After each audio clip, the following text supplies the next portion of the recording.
Today on the pod, I got my guy Mike Thomas coming through, owner of Kreadiv and Koo, one of the best young designers in the game. He's gonna be talking about his brand and how he got started in the business. Without further ado, let's get into it.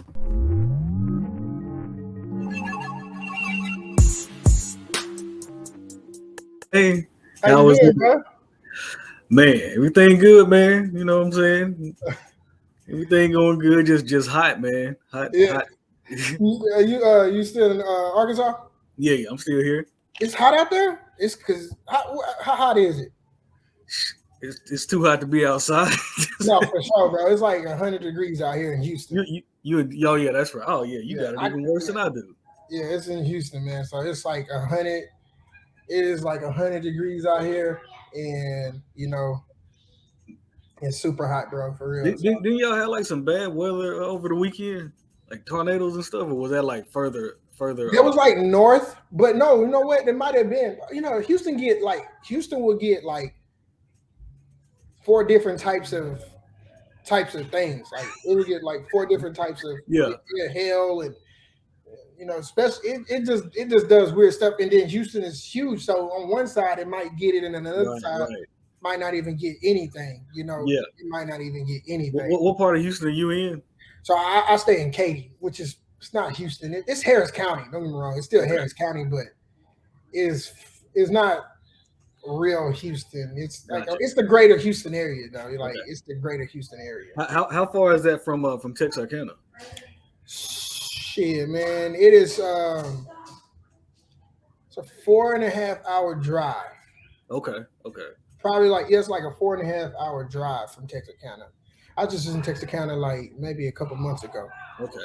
Cause man, between Houston and Dallas, man, I got so many family down there and frat brothers around. And so next Yeah, time I make a trip, it's gonna have to be like a 2 week trip. yeah, no, yeah, Get Houston. down that way, cause Yeah, you what chapter you play at the UCA? yeah, UCA, Iowa Yeah, Gamma. Yeah, yeah, it's funny. Like, bro, I'll tell you a story about you. No, I'll tell you offline. I'll tell you. yeah. That might be something we don't need. Yeah, Need on yeah, phone. I'll tell Okay. you offline. But UCA cool, man. Them boys cool, bro. Like I remember when I was at Arkansas Tech my freshman year. Man, them boys. Yeah. Oh yeah. It's a different ball game. It's a different Yeah, ball game. them But yeah, boys. man, I appreciate you joining me, man. I'm looking forward to chatting, hearing about your journey. So I want Yeah, to start with this, man, because I think we started doing stuff around the same time, like in 2013, yeah, 2014, yep. around that time.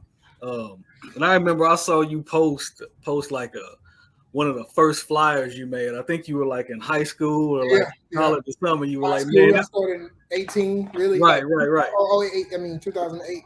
Yeah, you were like, man, this was so trash. But looking back at it, I thought I was doing something at Yeah, the time, But how did you get your start, man, doing that type of stuff? man. When I tell people just to make a long story short, bro. I thought I was gonna be an artist, and anybody that knew me in Texarkana, that went to Liberialo, everybody knew I could draw. Like we used to have them drawing contests, Dragon Ball Z, all that kind of stuff. Right. You know what I'm saying? Everybody knew I can draw, and I was gung ho on it because I wasn't good at nothing else. I played football, but hell, I was trash at that. I power lifted, I was trash at that. I was just average at all of this shit. So Mm, I needed something to kind of like latch on to build confidence as a kid because I didn't really have none. okay. And I had low self esteem like a motherfucker. So I'm sorry for cussing. No, man. Say what you want to, man. Say I what you had want low to. self esteem. So I was like, let me. Art was the only thing that I felt like I was better than everybody at, Okay. and I feel like I was, and I honestly was. Um, I discovered graphic design my senior year in high school Okay. because that's when Photoshop CS3 came out in my school, and I always credit Liberialo because, man, like I didn't know this, but at the time, a lot of schools didn't have art programs like that, and a lot of schools didn't have Photoshop like that. For Okay. some reason, Liberialo had a whole Photoshop class, and when I found out that, my mind was blown, bro. I was taking wrinkles off Hillary Clinton. I was putting rims on cars. And at that time, me and my coaches, my football coaches, we always joke around. They always give me these nicknames and shit like that. So I was drawing my coaches and like little skits and stuff because they would do stuff like that. But this time when Photoshop came around, I'm like, oh, I can do way more to Coach Brown now. You know what I'm saying? So I'm doing all that stuff, but I picked up Photoshop in 2008 and I never left it. I didn't know graphic design field really existed until then, but I didn't know I still didn't know if I was going to become one either. I didn't know if I was going to become a designer. So I went to school for marketing. You know what I'm saying? I was like, man, this is the closest thing to me actually remotely, maybe even doing something like creatively. I felt like, because it was like, ads and, billboards. And it was like, man, this is the closest thing to me. Right.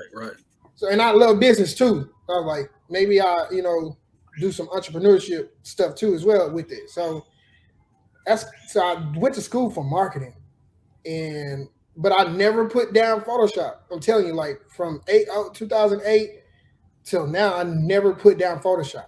And that's the reason why I mastered it. So I was doing Photoshop at Arkansas Tech in the library. When I transferred to Prairie View A&M University, I found Photoshop classes in architecture, and I was always honing my skills. I'm a self-taught designer, and a lot of designers now are self-taught. I didn't go to school I went to school for marketing and entrepreneurship. So I got my start by and that's how I got my first job. The only reason I got my first job was because Miss Ross, I applied for 128, and I got this number because I remember it. I graduating with a degree in marketing and a 2.78 GPA and no internships. I was looking for a job and I couldn't find one. You feel me? And as a result, I was like, shit, like, let me just keep on applying. But little did I know, Miss Ross, who was just the new lady for the Small Business Development Center, she was looking for a marketing coordinator / intern because he was getting paid like an intern. It wasn't a lot of money. It was just $15,000 a year. But shit, I didn't have nothing else. No one else offered me anything. Better than zero. And it still had benefits, so it was $15,000 plus benefits. And I was like, okay, this is better than nothing. I still get to act like I still get to wear a suit and tie like I'm doing something. You know what I'm saying? Like, I did it, and I did it that way. And my first job was just a marketing coordinator, designing logos for small businesses and designing websites for small businesses, helping them. And that program was started because of me, because Ms. Ross was like, I don't want you just going to meetings for me and just handing out flyers. I want you to actually help small businesses. And we able, with that program that she implemented because of my talent, we were able to save like maybe $30,000. We gave like $30,000 worth of services to small businesses in that area, in that area. So that's kind of like how I got my start, working at the Small Business Association. But I kind of like got that because Ms. Ross, I was a president of Enactus or SIFE, and she was speaking at one of our engagements, and I was also a client of the SBDC, because for me it was like, bro, if I was telling people, if I wasn't gonna be this, I was gonna be a barber. So I was always going to the Small Business Association with my business plan to try to get funding. Looking back, they weren't gonna fund me, you know what I'm saying? But they were still entertaining my ass as a senior in college, and I was the only senior because this was on campus of Prairie View A&M University. Prairie View was the only HBCU that got a Small Business Development Center. Okay. So I was using it. It was in the College of Business, and we passed up every day. Why not? It's a part of the SBA, but they put it on the campus of Prairie View. So I was like, I'm gonna use this. So I used it, and it just so happened that the lady, the new director, was like, she interviewed me without me knowing I was going to interview. And she was like, "Are you graduating?" I was like, "Yes." She's like, "Do you want a job?" She didn't even know, bro. I was like, I need a job. What you talking about? What is it? You know what I'm saying? And she was like, "You got some skills that we could use and we can give to these business owners. I was like, oh, so I still get the design, and I was trashed in too. If you looking back, I was trashed in, but it was like, you know, it was that's how I got my start. You know what I'm saying? So you didn't so going back a little bit, so you started like in high school, like sort Yeah. of like a hobby. Yep. And even in doing that, like you didn't think it was actually something you could do. So when you went to college, you was just like you did marketing because you didn't think it was an actual like field to get into. Yep. I tell people I didn't meet my first black designer until I became one. Gotcha. Okay. Okay. Like, there's nobody from Texarkana that I knew that was even black or white. I didn't know no Right. black designers at all from Right. Texarkana. Right.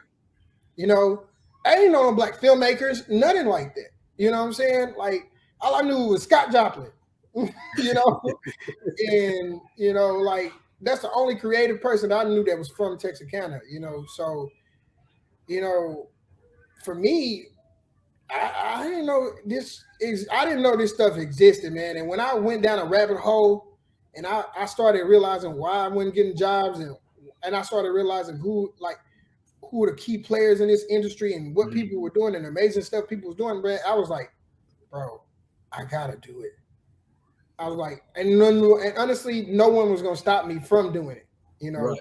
I wasn't gonna let no job, title, no company, nobody stop me from doing this shit. I just wasn't gonna allow it to happen because I was like, man, like I want to do this. I want to create. I want to design. I want to art. I want to do this kind of thing, and that's kind of like how, you know, why I took this path.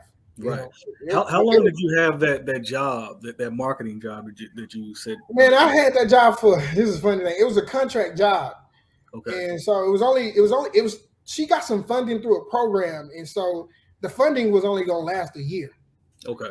And this is the funny thing about it. Her friend, La Rochelle, who was gonna be my next boss, came in and did the same thing she did. She came in and she was hiring a graphic designer and didn't tell me. She just asked me to help her with a project. Mm-hmm. And I was eager to help everybody get my name out there. I didn't care. Right. She had me help her with a brochure project. And then she started asking me questions. And then she was like, you know, there's a position open. If you want to apply, apply. And I applied and I got it. And that was my second job. But I only lasted 9 months, and then I got an opportunity to make $35,000 after that. Like, at 15 grand, 15 to 35 real quick. Yeah. Real quick. So after that, how long did it take you to start your own company? Because you launched. So your name, your company name is Kreadiv and Koo, right? Kreadiv and Koo, yeah. Kreadiv and Koo. So I tell people, like, I was getting ready to start my own company regardless. Because remember, I didn't get a job. Right. So I was in the point. I was like, y'all motherfuckers if y'all don't want to let me in, I'm gonna make my own way in. So I was like, the only way was like start your own company so you can do work that you want to do. So I was already on this path. So even with the job, bro, I was like, let me. And it wasn't Kreadiv and Koo at first. It was Greenbird. That's right. I remember that. It wasn't Kreadiv and Koo. It was Greenbird, and we was in a small little office. I had a smaller office. Mr. Brown, shout out to Mr. Brown, gave me a smaller office. We painted it green. I remember. Had a little bird logo, but it was in Hempstead, Texas, which is like down the street from Prairie View. But like it wasn't. I was already on this path, bro. So when I like left, I got my first official client when I left that job through Maria. She owned a restaurant, and she was like, "Can you?" Because I created her logo through that program. Mm-hmm. And once I created her logo through that program, she was like, she needs some menus. She needs websites. But she didn't want to go through the SBDC because you go through those government programs like that. You got to do paperwork. You got to meet. You got to do all this stuff. She didn't want all that. She just, hey, I got a restaurant. Help me. And I left that job, went to the other job, but this is when I got my first client. She was the first person to really pay me. Like, I think she paid me maybe $1,000 or less than that to do a lot of stuff for her. And she was the first person to do that. Hold on right quick. Hold on. I'm trying to charge this. Yeah, you straight.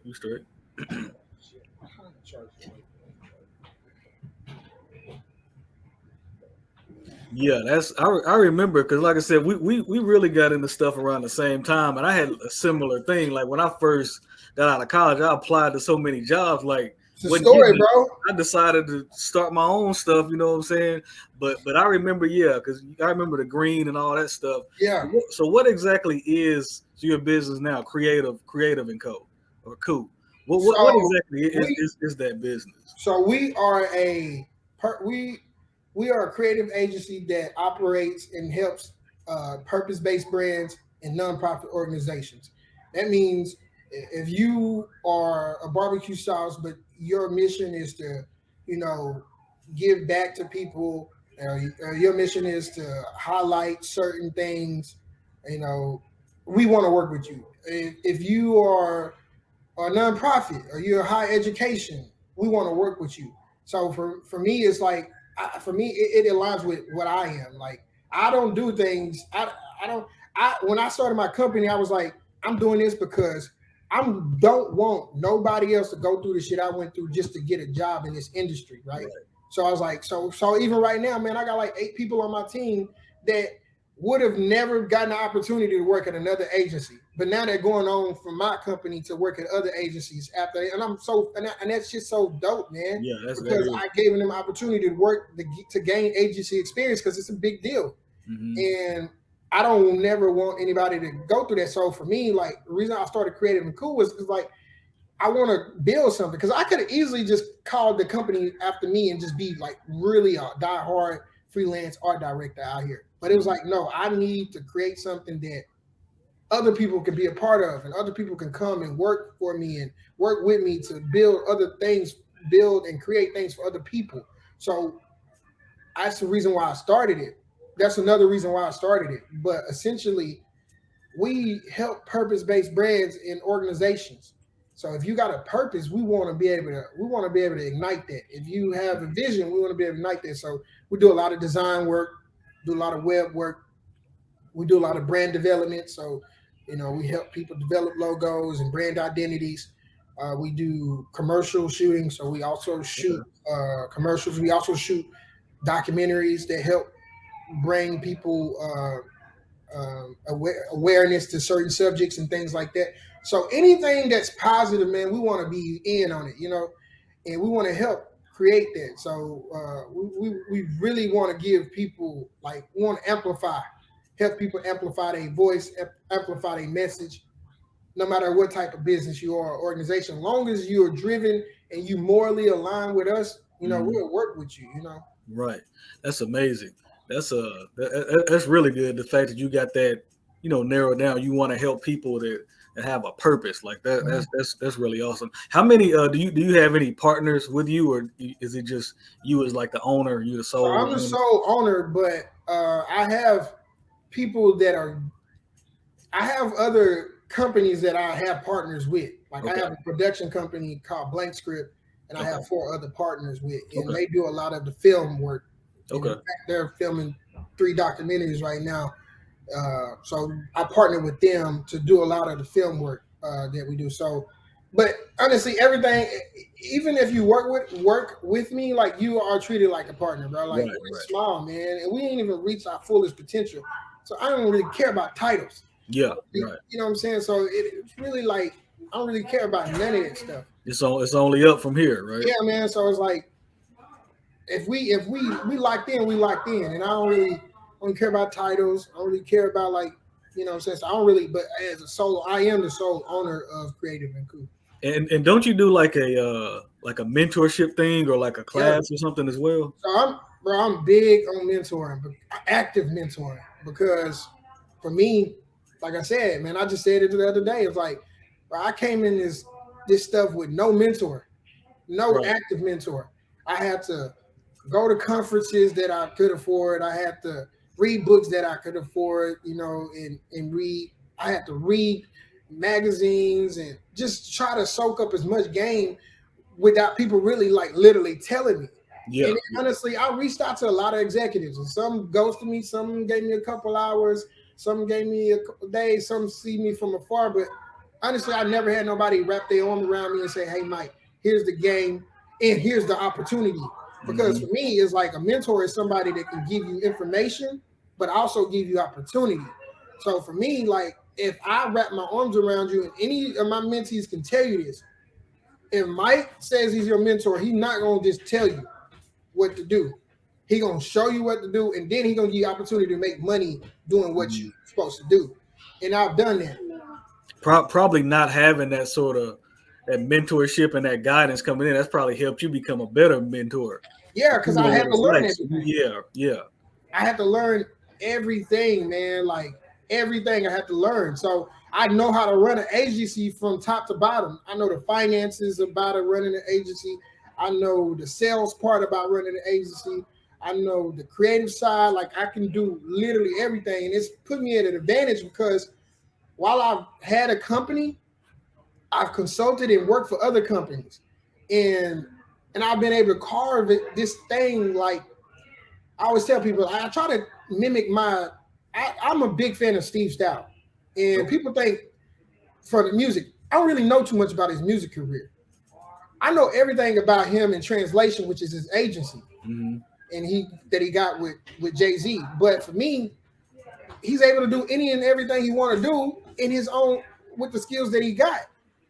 And it's kind of like for me, that's kind of like what I do. It's like, bro, people see, man, I'm associated with so many brands, so many companies. I've worked full time while I built Malin. Sorry, bro. I got a son, man. It's all good. So country, bro. But I have created an opportunity for myself because I know all these things. So when I mentor somebody, I'm giving them a game on how to get a job and create one. There's very few people can show you how to do both. Right. I've done both at a very high level. You know what I'm saying? Like I've gotten leadership roles, bro. Like I've gotten paid really well working for somebody, and I've gotten paid really well doing my own business. And I've done both of them, and I continue to do both of them because for me, it really works. I've carved out something that a lot of people can't do. You know, a lot of people can't do what I can do. A lot of people don't have the skill set that I have to do what I'm able to do. But like building that, it like, so when I mentor students or people or grown people, bro, like it doesn't even matter, bro. I mentor so many people that are my age or older than me. I've mentored people older than me. And it's because I kind of like knew what I wanted to do from a very young age. That's super key. So that's favor, bro. That's favor from God because not many people said they were going to do what they wanted to do at second. I said I was going to do this when I was in second grade, bro. Said I was going to do art. I said I was going to be creative and make money doing this. And here I am doing it on a daily basis. So I had favor, and so that comes with responsibility, I feel like. Right, you know, right. When you blessed with that foresight, that comes with responsibility. And that just means pouring into people that want to be poured into. That's really what that means. And I take that shit so serious, bro. I take mentoring so serious. And any of my mentees that they will tell you, Mike, take this serious. Like he gonna be on you like he want you, like you one of his children. Right. Because he wants you to win. Want you to succeed, I ain't gonna sugarcoat shit. I'm gonna give it to you straight, raw, no chaser. But you know what? I'm also gonna give you opportunity. Every last one of my mentees are broken bread. I got mentees jobs, bro. Jobs, 3 of them. And it's like I got mentees contracts that would have never. I like that took me so long. One of my mentees, bro. This little dude told me he made 15 grand in 1 month. I'm like, I remember how long that shit took for me to do that. I was like, and this dude, I'm like, bruh. And he was working in Enterprise. Right. Like, this dude was working in Enterprise. He's like, want to do video. I'm like, okay, this is the game. It took him some years to get there, but he got there, bro. But the whole point is it took me longer. Yeah. And you paying it forward. You know what I'm saying? So anytime any of one of my mentees was making, he got a job making 48 grand a year, fresh out of college. Remember, I made 15 grand a year out of college. Man, I was like, man, I don't even know what it was a year. I just remember I was making like less than $10 an hour. Yeah, so it was like, so for me, it was like, bro, these are wins to me. And I don't even brag about, I don't care about material things at all, bro. But that shit I brag about. Right. You know what I'm saying? That's shit I brag about all day because I don't really care about the material things. This shit can be gone Oh any day. yeah, I don't care about this shit. But like when I'm able to put somebody on or somebody in one, like one of my mentees doing shit for the NBA, that shit fire to me, bro. You know what I'm saying? Like when they get these opportunities, I got one mentee doing stuff for like Sally Beauty Store, like all this kind of stuff, bro. Like when they do stuff like that, man, that just make me smile. I'm like, damn, y'all listen to some of the stuff, you know what I'm saying? So that's important, bro. So you doing well now with your business and your your mentorship and that sort of thing. But when you first got started, like first started your company, what was that like? Was it, did you jump in like head first, have a little bit of success? Did you bump your head? Was it a struggle? Like what were things like when you first got in there? This is the thing, bro.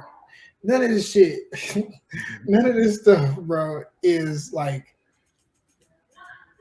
it ain't rocket science, but it's about consistency. Okay. And people say it, but I don't think people really understand like the fortitude that you have to do something that you don't see the results for like years to come. Mm-hmm. Like you don't see those results like for years to come. You don't see those results. So for me, like the first thing I can tell people how to start. I can tell you get your LLC, get your DBA, get your bank account. Get your website. You know, I would tell people all this. I can tell you that just shit you can look up on the internet. Everybody gonna tell you that. Everybody preaching LLC. That shit that don't matter, bro. Yeah. Like I tell people all the time, bro. I know people that are better than me, so I'm gonna give you some game, bro. I'm gonna give you this is the real shit that people, and this applies to every business, bro. Mm-hmm. I know people, and this is untrue. I know people. I know designers, filmmakers, photographers, and developers that are better than me in those fields. They can't charge what I can charge. And the reason why, because I learned a long time ago the game. See, I stumbled across something because I couldn't find a job. I stumbled across the word agency instead of freelancer.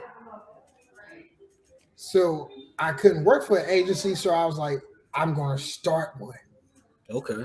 So I never had the freelancer mindset.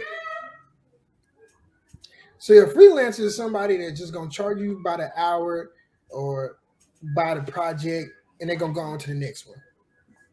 And people use you like that. So freelancer is something like that website, like Fiverr. Yeah, there's a bunch of freelancers. Okay.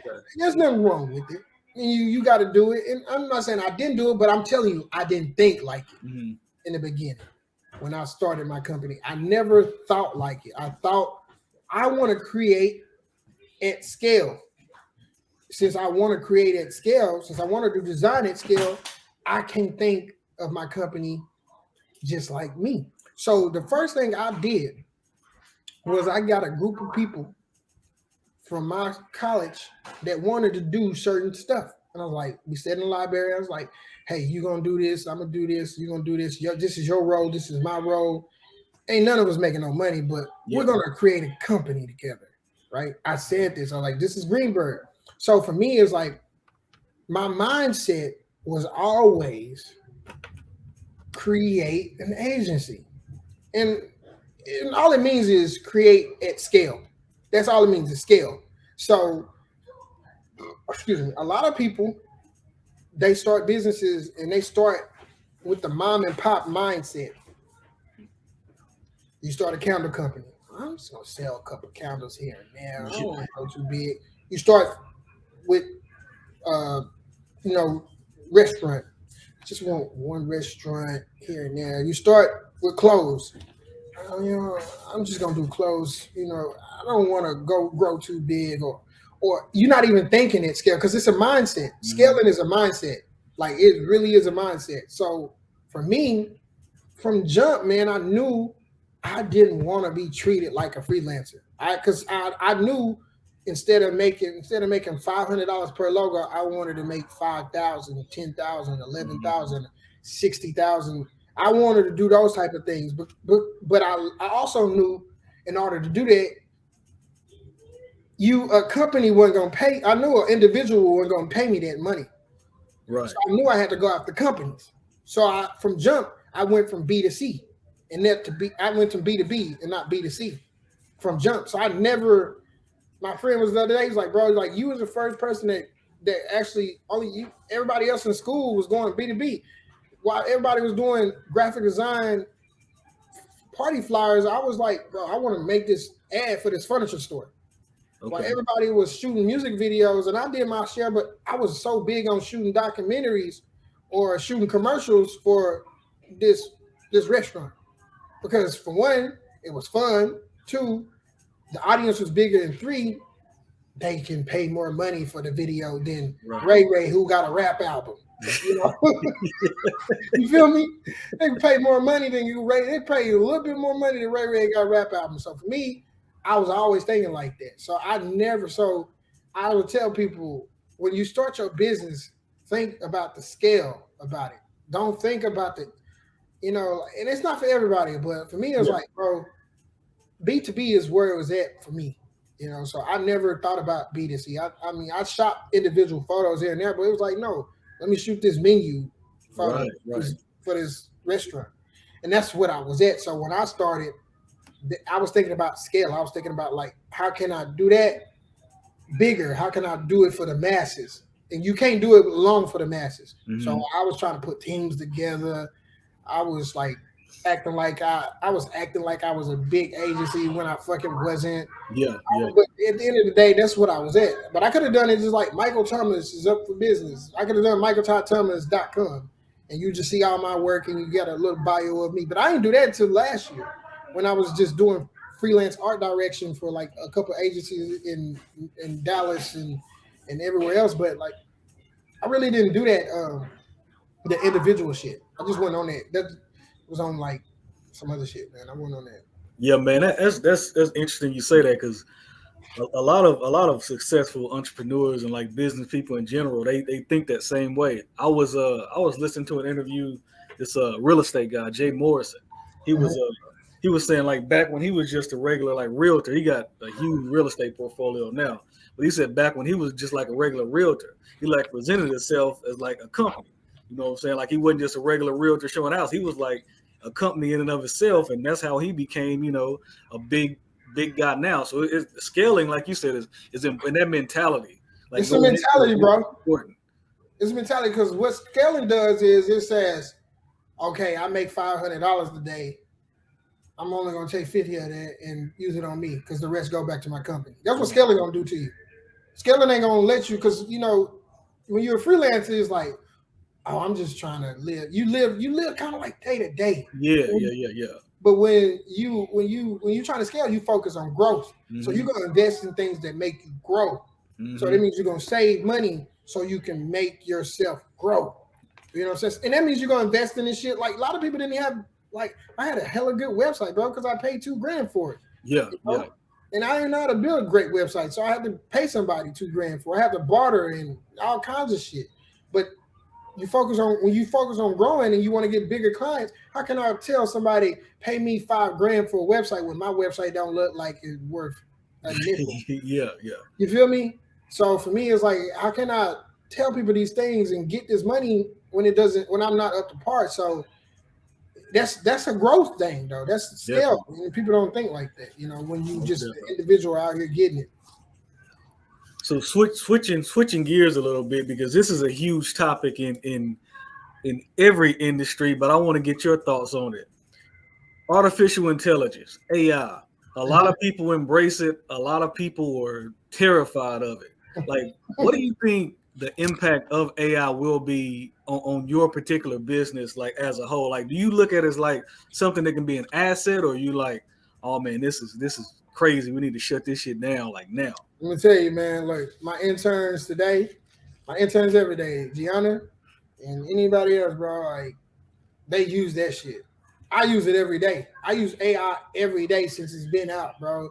I use it every day. I don't have no issue with it because at the end of the day, it's going to level up the playing field for the little guys for one. Right. And like I said, we trying to create a scale. Like when you're trying to create a scale, you just need to. It's never going to replace true creativity. No. It's just never going. It's never going to replace the nuances because nuances change over time. Like there are words that mean 40 different things to 40 different people. It's never going to replace that.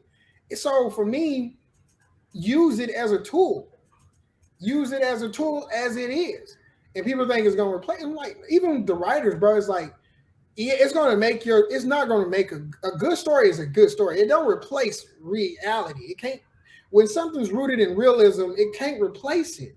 So at the end of the day, man, use it to do the grunt work. And that's why I be telling people, use it to do the grunt work, the shit you don't want to do, and that takes all the time that you can take. It's kind of like, when successful people say, man, I have people, do the stuff I don't want to do so I can do stuff that makes me money. Right. It's the same thing with that. It's like have AI do some of the shit. Like AI does research for me. I like research some shit. It'll research some shit for me. I don't want to have spend time researching. It'll come up with some captions for me, and then I'll distill it down myself. You still got to know how to prompt. You still got to know how to. You still got to be knowledgeable about your industry. That don't take away from that. People think it takes. No, bro. I'm gonna get better results because I know more about the industry or about what I'm talking about than you do. You're gonna ask this engine simple questions simply. I'm gonna give him way more details so he can give me better work. So it's never gonna replace creativity. And that's the reason why I tell people all the time. I told this before a long time ago. I was like, AI is the only the advertising industry been trying to do it for years. They've been trying to replace creativity. You can't do it. You can't do it. So I'm in good hands. My industry is solid. These writers, they pissed off a little bit. They got strikes and stuff like that. So that ain't rightfully so. But they was gonna strike regardless of AI. AI was just the straw that broke the camel's back, to be honest with you. Yeah, like you said, it's one of those type of things to embrace it and use it as an asset, for your business or even like in your personal life. It's something that can really save you time. I mean, everything. Bro, like one girl was like, man, I had AI create a meal plan for me. I was like, there you have it. There you have it. Right. So going back to your brand, your company a little bit. You spoke a little bit about this earlier, but what type of services, like someone's listening to this, thinking about hitting you up, like what type of services does your company offer? So we offer design services, but we also offer brand development that's not necessarily design, that's helping people come up with messaging, helping people come up with brand tones, voice. We're working with a company in North Carolina, helping her develop her whole brand identity and tone, message, all of the whole nine. So anything design, we can do it. We've designed everything, from billboards to logos to everything. We designed it. We also film, so we shoot. We're big into documentaries right now. We're big into shooting documentaries. We're big into shooting commercials and things like that. So creativity, to be honest, like if you have a creative idea and you thinking about executing it, we're just one of those companies that you should be calling. Okay. Like if you have an idea to come up with a clothing line, and we've helped people start those. I have some really dope designers on my team, some fire designers, like they fire. And like I got really great writers, like we've helped people develop book covers and stuff like that. So to be honest, man, like anything creatively that if you got something that you have a message that you want to share with the world, I think we're one of the companies where we can help you kind of like amplify that. Gotcha. So if Ray hit you up about that music video, you got it. Ray gonna have to stay home, man. Ray, I'm sorry, Ray. Ray gonna have to chill out. Believe me, bro. I shot music videos. I just shoot music videos for a well-known DJ. Can't do it no more. You asked me to. I can't do it. Oh man, that's what's up though. That's what's up. So obviously the world has changed last couple of years, and I wanted to get your thoughts on this. Like, how did the pandemic like impact your business? Because that like wiped out a lot of businesses. It forced a lot of like businesses to evolve, that sort of thing. Like, how did it impact your business, like positively or negatively? I mean, I don't think it didn't really impact my business because I have clients. I don't. I have a brick and mortar place, but it's Mhm. like it's a co-working space, and we barely Gotcha. there.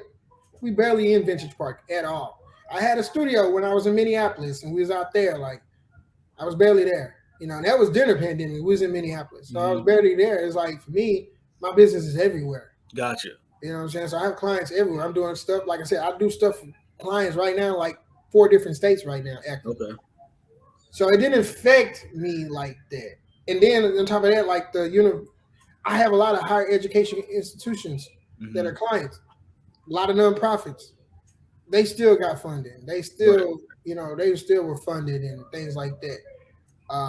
Even my for-profit clients, like they were still doing things because they were like, I have a barbecue sauce as a client. He's a necessity, so he's always gonna be, it's food and beverages. So Never gonna go out of style. yeah, so it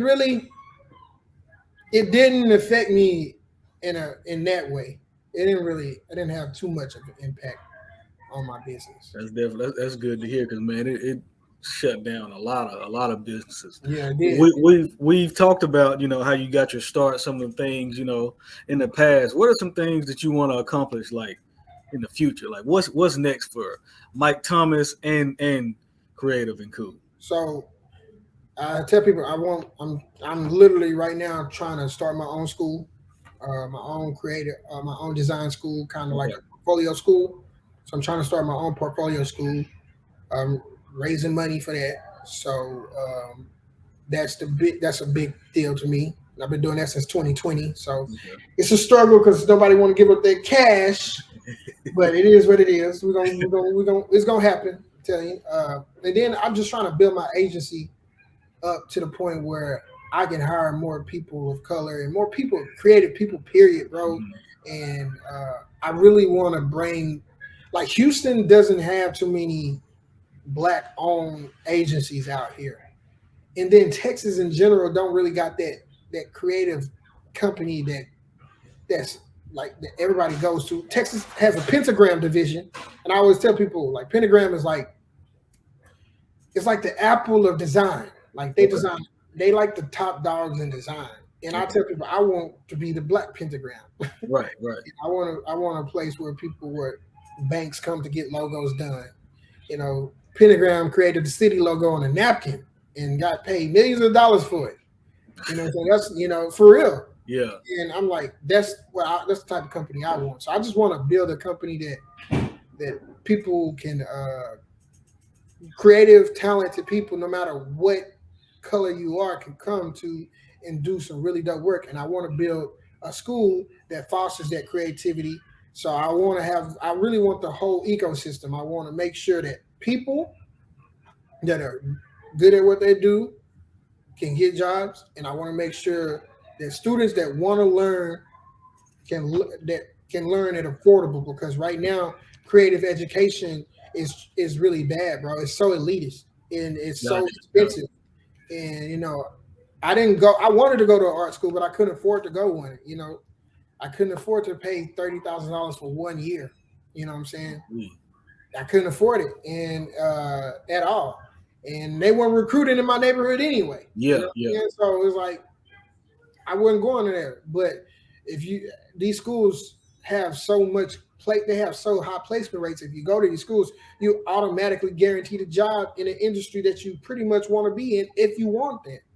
And I want that for black people, but I want that for people that come from rural places like Texarkana that Hmm.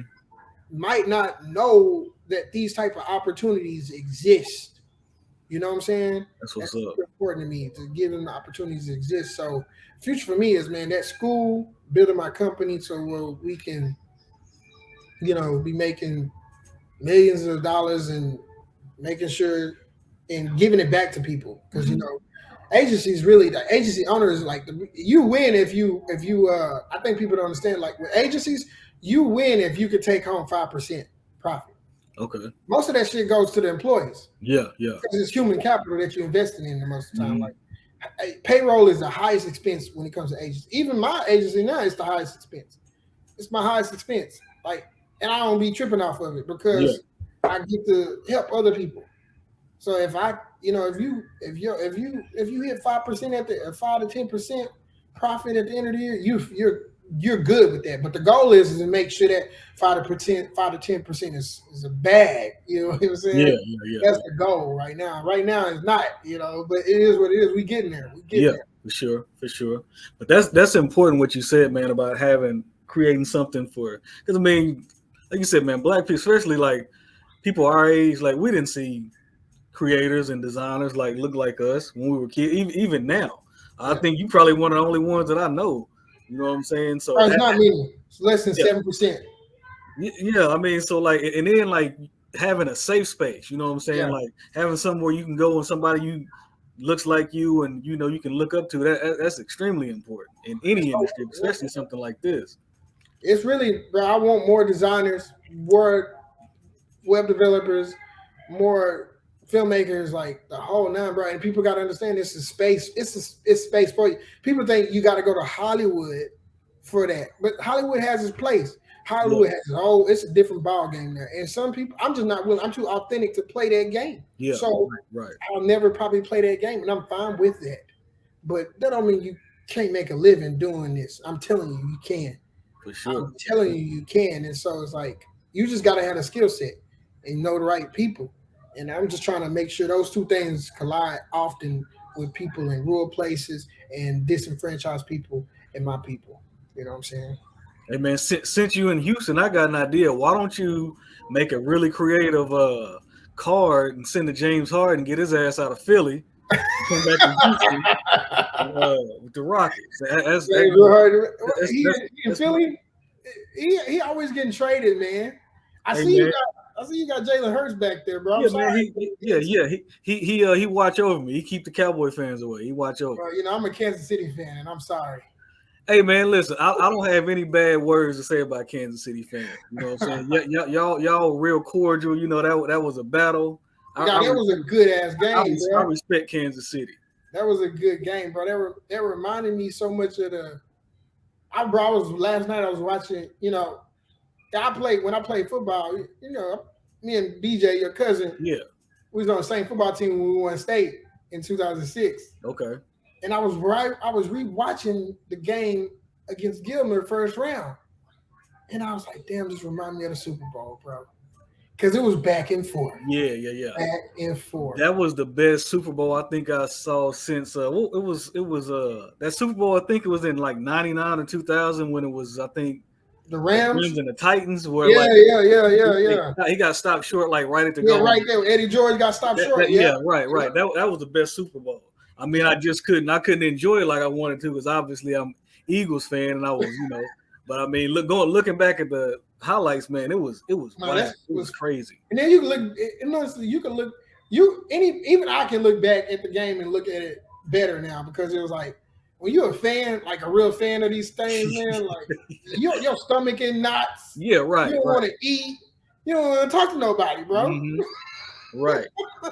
Yeah, man, but I honestly, man, I knew that game was over when I think Kansas City had like a 3rd and like 13, and they had Mahomes like back, and he escaped and ran like 17 yards for a first down. I said, man, this shit over with. The crazy thing is, bro, this is the thing I was telling people the whole game. I was telling people the whole time, and this might be different this year, but when I looked at the Eagles' schedule and I looked at the quarterbacks they played, I was like, we have something. And I told people, and I said it on Facebook, I was like, the only saving grace that the Eagles really have is Jalen Hurts and that ankle of Patrick Mahomes. Yeah, right. Because if Patrick Mahomes is at full strength, I honestly think it would be different.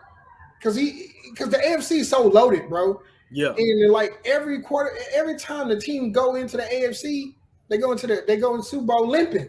Because it's a bunch of juggernauts. It's a bloodbath. Bro, it's a bloodbath, bro. I was like, God, and it's even worse this year. Oh yeah, it's gonna be crazy. Whoever fucking come out of that motherfucker, good luck, because it looked like the Eagles It's gonna come unscathed again. Yeah. The Eagles, man, they got rid of their sorry ass defensive coordinator. Somehow he got a head coaching job in Arizona. Somehow I don't want to understand. Well, I do know how he got it, but anyway, They're gonna come unscathed. But yeah, this dude, he played super soft all year, and I knew once we faced the elite quarterback, it was gonna burn us. And that's exactly what happened. Too. Like in the second half of the game, they didn't get off the field. Boy, I mean, this nigga put on a master class. Yeah.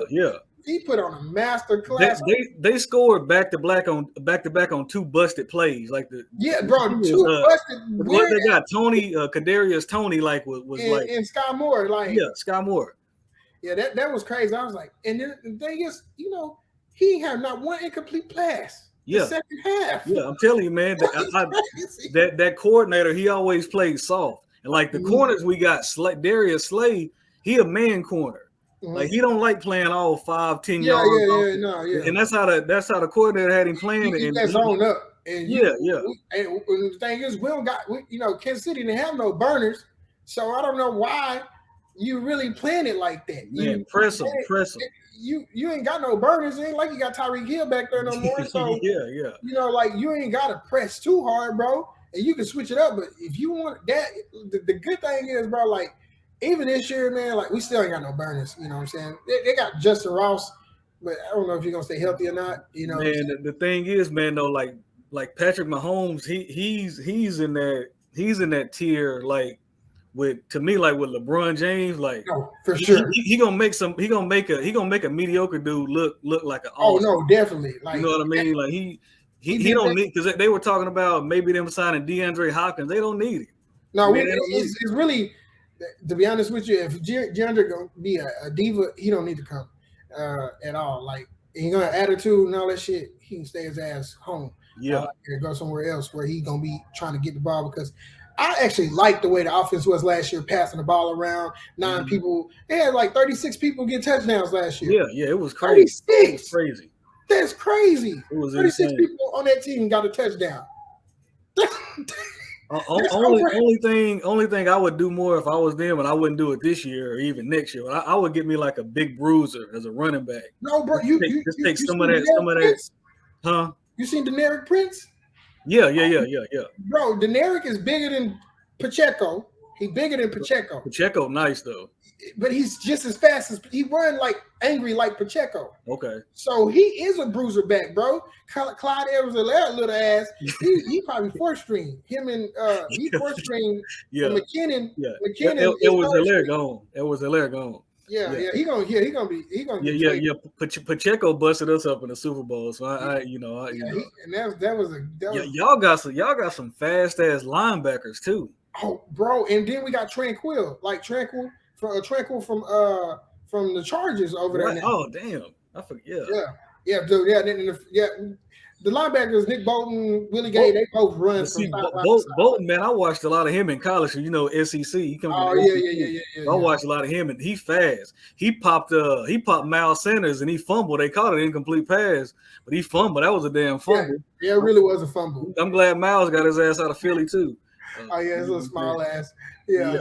Nah, but yeah, we got a solid squad, bro. But for me, it's like it's just so you want to think I'm confident in them, but my wife's way more confident in them than I am. Oh, your wife's a Chiefs fan too? Yeah, because they don't never beat nobody convincingly. That's the only thing. Kansas City ain't gonna do what y'all do.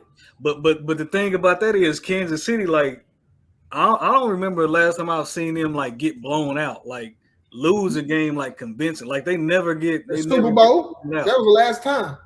They lost 4 offensive linemen. Yeah, exactly. No, for sure. I'm just saying that was the last time, and everybody knew that was they got lucky, bro. And that's what I'm saying. Like they don't get blown out. No one blows. You're not gonna blow them out. Like it's not happening. You're not. Well, that time the Titans did whoop their ass one good time. But other than that, they don't really get.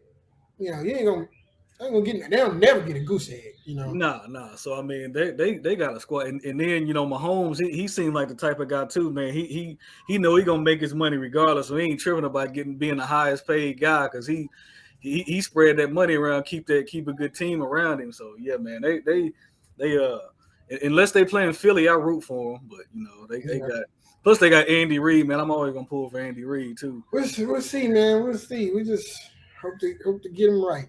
But yeah, man.